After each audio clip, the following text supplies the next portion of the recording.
America Korea పర్యటనలో జరిగిన ఒప్పందాలపై BRS విమర్శలకు కౌంటర్ ఇచ్చారు డిప్యూటీ సీఎం భట్టి. మీలా 4 గోడల మధ్య కూర్చొని ఎంఓయూలు కుదుర్చుకోలేదని అన్నారు ఆయన. గత ప్రభుత్వంలో హైదరాబాద్లో ఆక్రమించిన చెరువులు భూములను కాపాడతామన్నారు.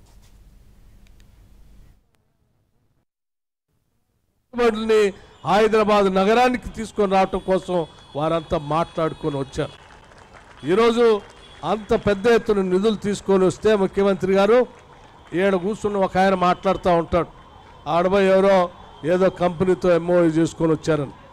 అరే, కంపెనీలతో ఎంఓయూ చేసుకొని వస్తేనే ఇక్కడ పెట్టుబడులు వస్తాయి. ఎంఓయూలు చేసుకోకుండా 4 గోడల మధ్యలో మీలాగా ఏడ కోటల్లోనో లేదా గడిల్లో కూర్చొని మాట్లాడితే రాష్ట్రానికి రావు. ఆలోచించేయండి. ఈరోజు హైదరాబాద్ నగరంలో మీరు ఆక్రమించినటువంటి చెరువుల్ని, కుంటల్ని, భూముల్ని అన్నిటిని కూడా తొలగించి హైదరాబాద్ నగరానికి ఒక అద్భుతమైనటువంటి నగరాన్ని అందించాలనేటువంటి ఆలోచనతో హైడ్రాని పెట్టి ఆక్రమించిన చెరువులన్నింటినీ తొలగించి